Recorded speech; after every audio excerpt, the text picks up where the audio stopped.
All right, friends, it's Kate here with the Mom Boss Mentor, and today I have a super special guest, Kim Shalar, and she has so many mics to drop because I really love how it's about happy on paper versus happy in your soul, and changing from the employee mindset to the being your boss. And so I'm going to have her share a little bit about where she's from and a little bit about her, mom life and what she used to do, and then we can carry on a conversation. So welcome, Kim, to the Mom Boss Mentor. Do you want to tell us where you're calling in from today? Yes, I'm from sunny Dubai. I love it. I love it. That's sunny, humid, hot, sweaty Dubai.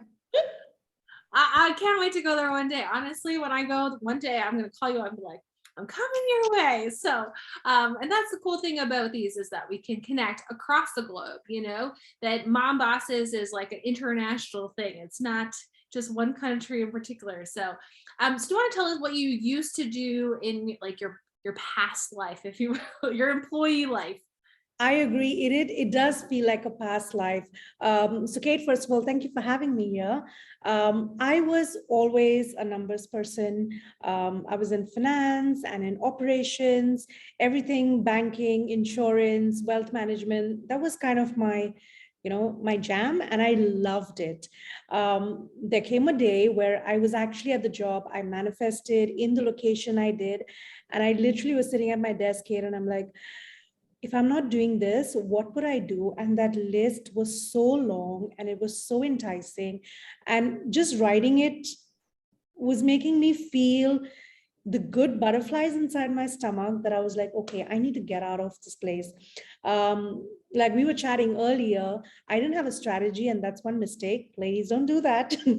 I just jumped into something else, which I thought it was a safe place because I was learning yoga. I became a yoga instructor and I kind of had a job, but then that place shut down.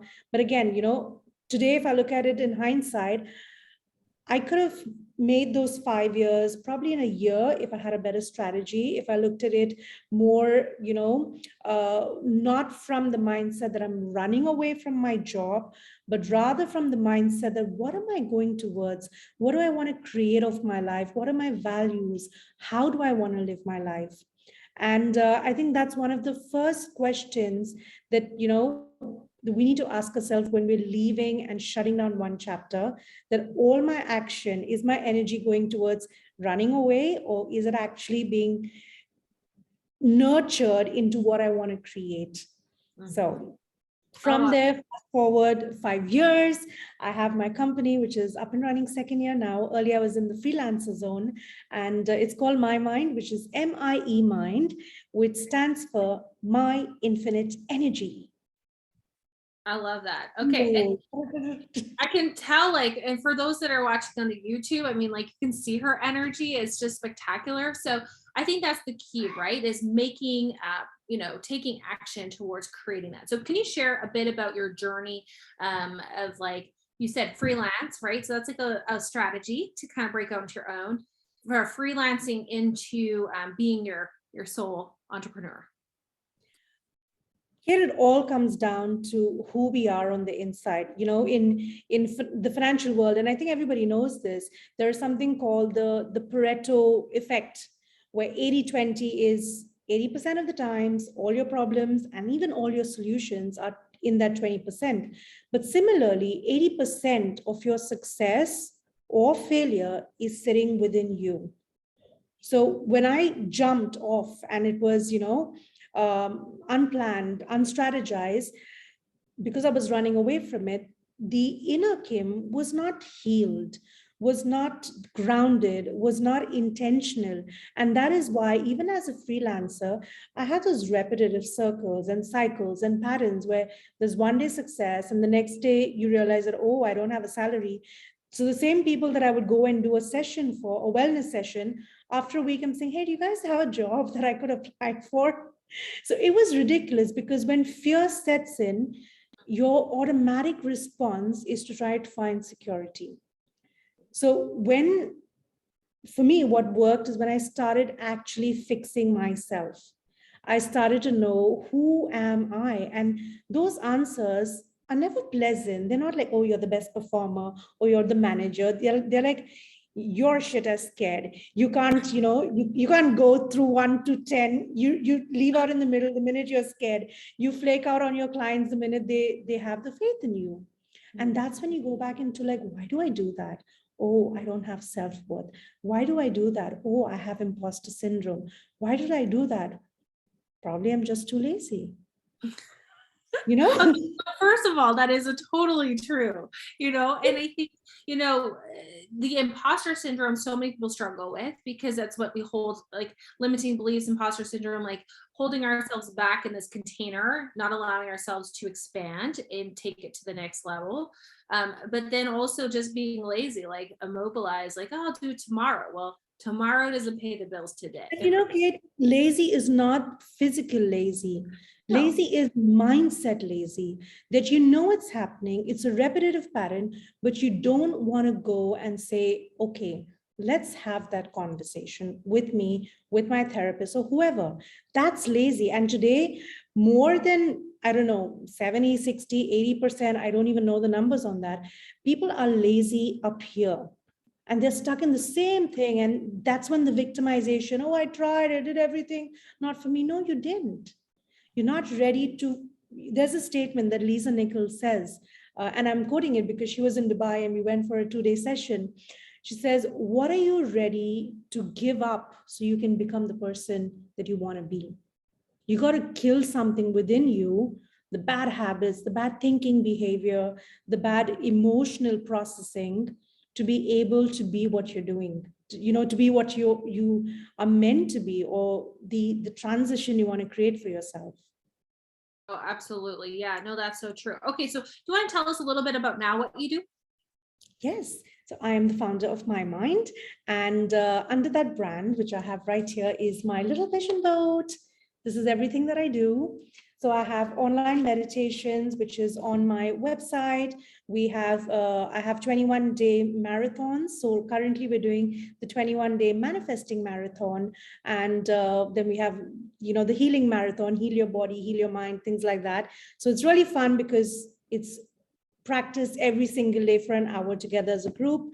I have my book, which is called The Little Blue Book right here. It's a book of intentions. 30 intentions. I'm going to pull one up for you. Yeah, I love that. Oh my gosh, it's so pretty. So let me read that out for you. Yeah. My intention is to let go of the heavy emotional baggage that I have carried and enjoy the lightness and flow of this present day. Oh, I love that. Okay, so we're gonna make sure that we have the links in the comments so people can because I need a 21-day manifesting challenge, right? So I think that is amazing, so that you have so much to offer and to help people protecting their mind and their mindset. So just remind me, MIE, right? MIE Mind. Yeah, so I love that. And do you have any advice or top tip for someone that's maybe kind of making their list and dreaming of something different right now, yet scared to take that leap of faith or courage to pursue their own? Absolutely. Can I give them 3 things to do? Yeah, for sure. Yeah. So first is do it.